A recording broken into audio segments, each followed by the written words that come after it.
Hello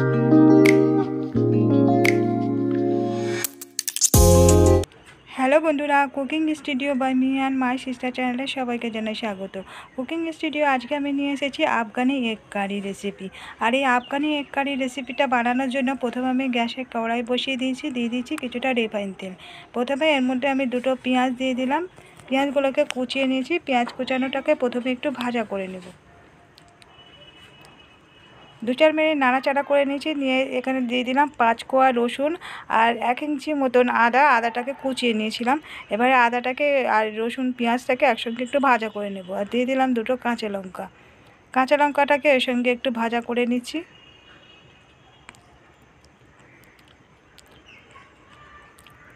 একেবারে কড়া করে ভাজবো না, এমনি জাস্ট একটু লালচে রং করে ভাজা করে এটাকে নামিয়ে দেব। এখন এটাকে প্লেটে নামিয়ে নিয়েছি। ঠান্ডা করে এটাকে ব্লেন্ড করে নেব। আর এখানে নিয়েছি কিছু কাজু বাদাম আর নিয়েছি কিছুটা ধনেপাতা কুচানো। কাজু বাদাম, ধনেপাতা আর এই যেগুলো পেঁয়াজ আদা রসুন ভাজা করলাম, এগুলো সব একসঙ্গে আমি মিক্সিতে দিয়ে ব্লেন্ড করে নেব। আর এখানে নিয়েছি 6টা ডিম। 6টাকে আগে সিদ্ধ করে আমি খোলাগুলো ছাড়িয়ে আর রেখে দিয়েছিলাম। এখন এই ডিমগুলোকে আমি চিড়ে নেব। আমি এরকম আড়াআড়িভাবে চিড়ে নিচ্ছি। ডিমগুলোর গায়ে লম্বালম্বি করেও ছেঁড়া যায় বা আড়াআড়ি যেরকমভাবে খুশি চিড়ে নেওয়া যায়। এক একটা ডিমের গায়ে আমি 3-4 জায়গা করে চিড়ে দিচ্ছি দুটো সাইডে। এতে করে ডিমের মধ্যে মশলাগুলো খুব ভালোভাবে প্রবেশ করে। এখন এখানে গ্যাসে কড়াই বসিয়ে দিচ্ছি। এর মধ্যে দিয়ে দিচ্ছি আর একটু রিফাইন তেল। এই তেলের মধ্যে এবারে ডিমগুলোকে ভাজা করে নেব।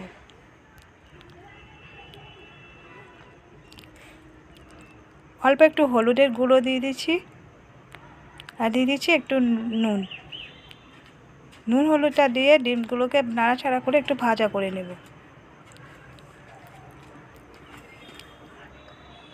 জাস্ট 2-1 সেকেন্ডের জন্য নাড়াচাড়া করে এটাকে আমি নামিয়ে নেব। ডিমগুলো ভাজা হয়ে গেছে, এখন আমি উঠিয়ে নিচ্ছি।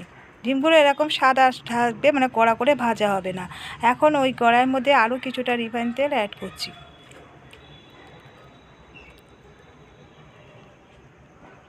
আর দিয়ে দিলাম এর মধ্যে 1 চা চামচ ঘি।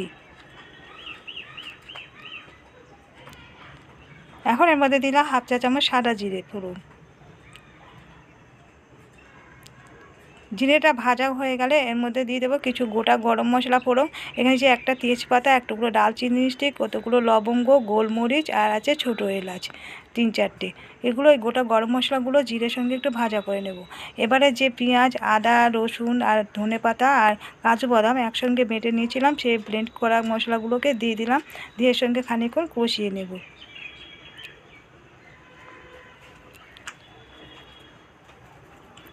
মশলাগুলো কষানো হয়ে গেছে। এর মধ্যে দিয়ে দিচ্ছি এবারে 100 গ্রাম টক দই।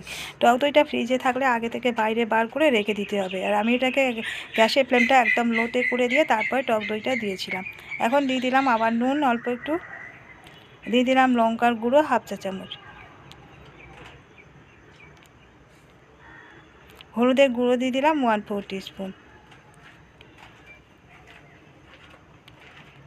চিনি দিয়ে দিলাম 1 চা চামচ।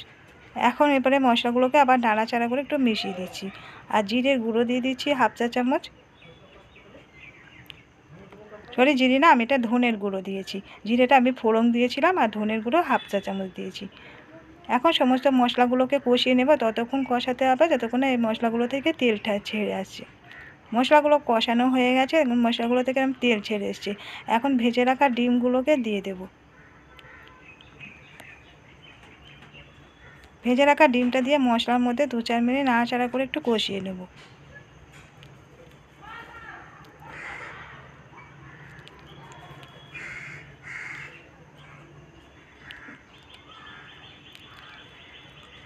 বন্ধুরা, আজকের ভিডিওটা ভালো লেগে থাকলে একটা লাইক দিয়ে দেওয়ার রিকোয়েস্ট রইল। এখন যে মিক্সির জারের মধ্যে আমি মশলাগুলো বেটেছিলাম, সেই মিক্সির জারটা ধুয়ে জল রেখেছিলাম, কিছুটা জল আবার দিয়ে দিলাম।